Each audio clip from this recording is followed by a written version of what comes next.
Revenge. All right, good evening and welcome to Community Crossfire. I am Butch Ingram, your host this evening. Shout out to Norm Oliver. I want to personally thank him for giving me the opportunity this evening to speak with you, the community, on this Community Crossfire, another point of view.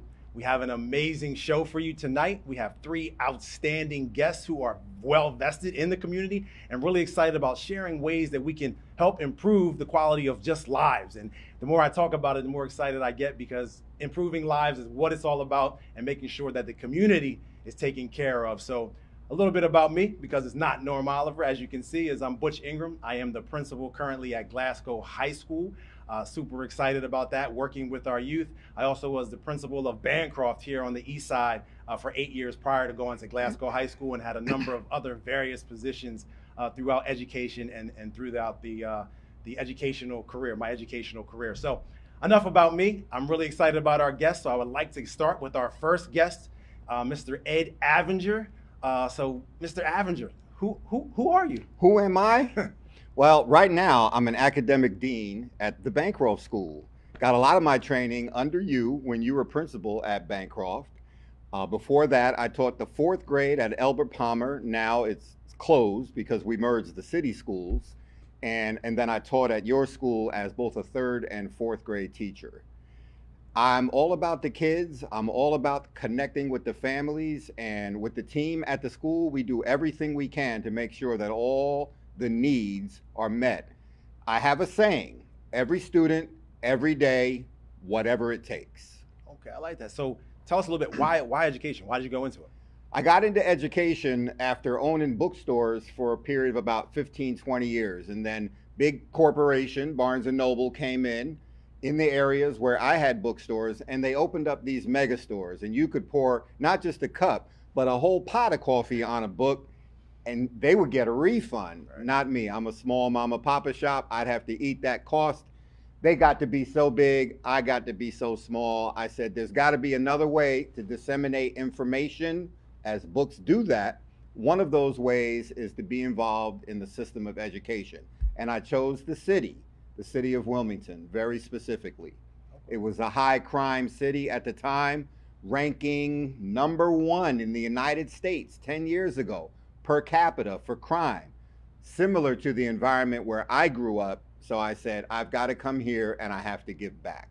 Absolutely, and I'm sure the community and the students definitely appreciate your passion and your desire to actually want to be involved, right? A lot of people kind of run from that opportunity to be able to kind of work with our youth, particularly those in the city, but you stayed the course, you steadied the course, and then you just remained involved. So I understand that you wrote a dissertation recently. You are, I'm sorry, Ed Avinger. I should have called you Dr. Avinger, right? Out of respect for you as my former leader, I let that slide.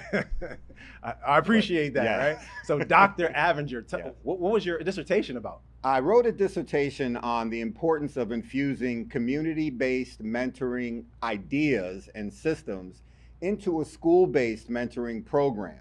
Right now, the way our school-based mentoring program works is we have people from the outside community, and you got to be watched. You got to be careful when you use that term, outside community. You and I would see the outside community as the barbershop on the corner store, the deli, the pizza shop. Right. In a formal school-based community program, the outside community is the business district, the attorneys, the bankers, the lawyers, the people who come from the very big tall buildings that we see downtown past Walnut Street. Right. And I said, you know what? It's great that they come in, they give their 45 minutes, they sit with the kids, they have conversations, maybe even enlighten them about things that go on in their lives that might be new or unfamiliar to the students. But it's a different thing when you get a brother or a sister from around the way, right, who has a wealth of experience about what it is actually like to grow up in the community and go through the struggles and seek that support that you need to make it out. Some of them have stories to tell, stories that need to be heard. Right.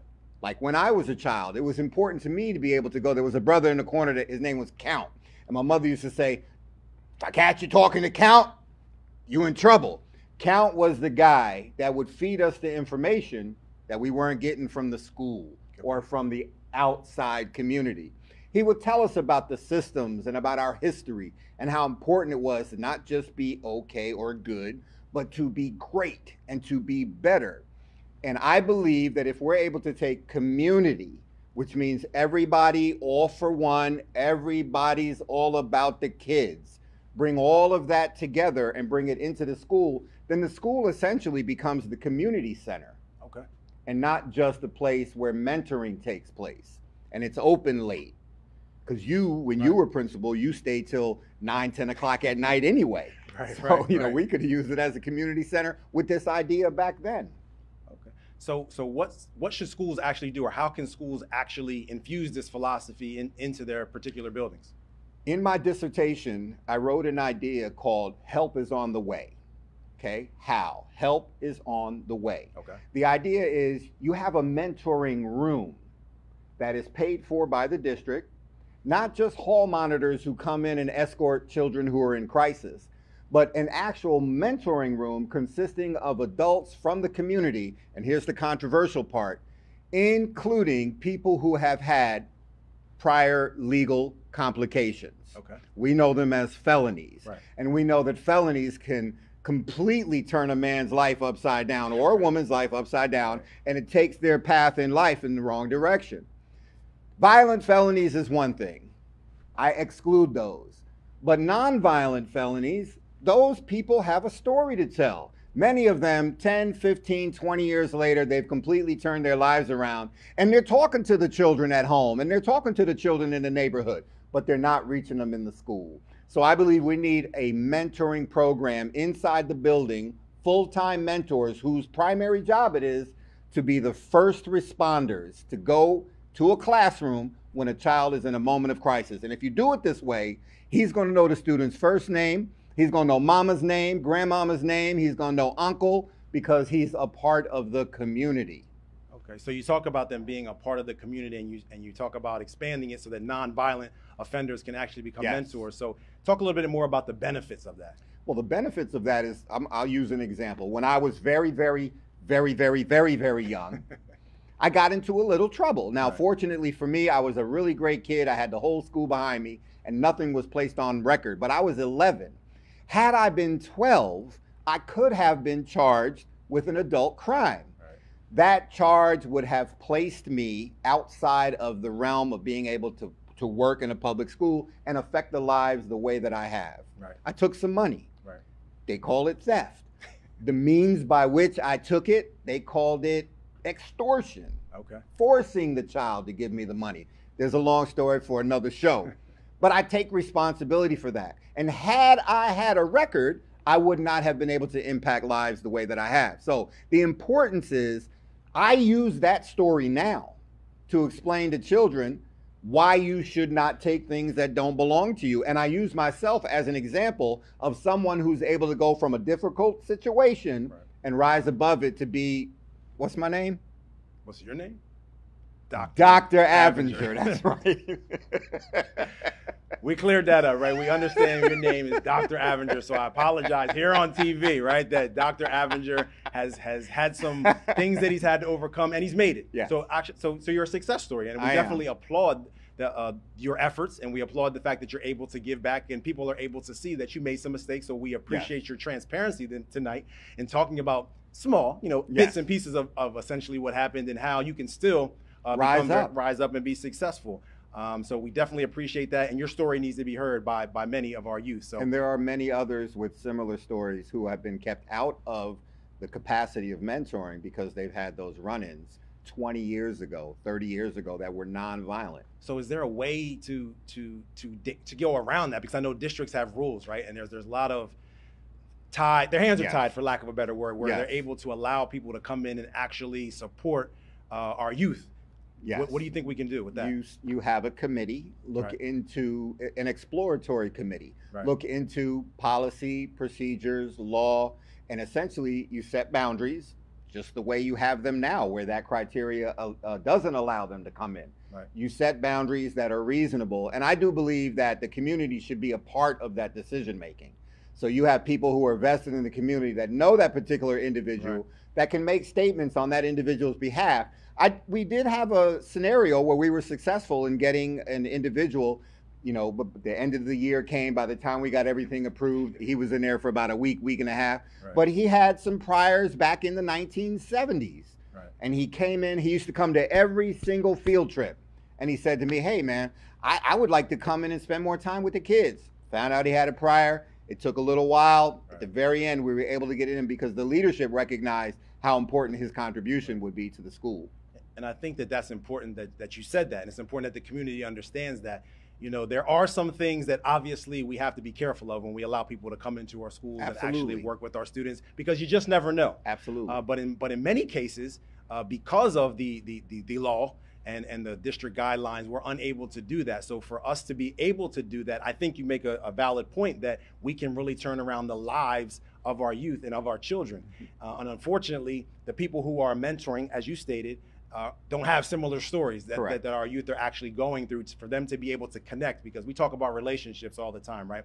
Schools are about relationships and connecting and being able to engage with that person at a much higher level that's not superficial. It's really deep. Absolutely. And you need a deep connection for kids to be able to be successful and rise to that level of expectation that we have for them. So that's absolutely outstanding that you were able to bring that forth. And hopefully there are people out there that are listening to that and really want to make a contribution and want to make this happen. And we'll look into those laws and see how we can adjust them in some cases to be able to kind of help support our youth. It's important to know that even if we're not able to reach those people, right, there are hundreds without that prior felony who can still come into the school and make a contribution. So if we start there, right, that would be a plus.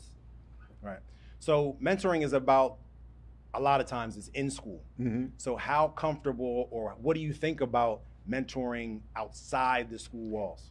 Well, the proposal that I had in my dissertation was that the school connects with a community center. There's several of them here in town. We have one in Southbridge, there's one on the east side.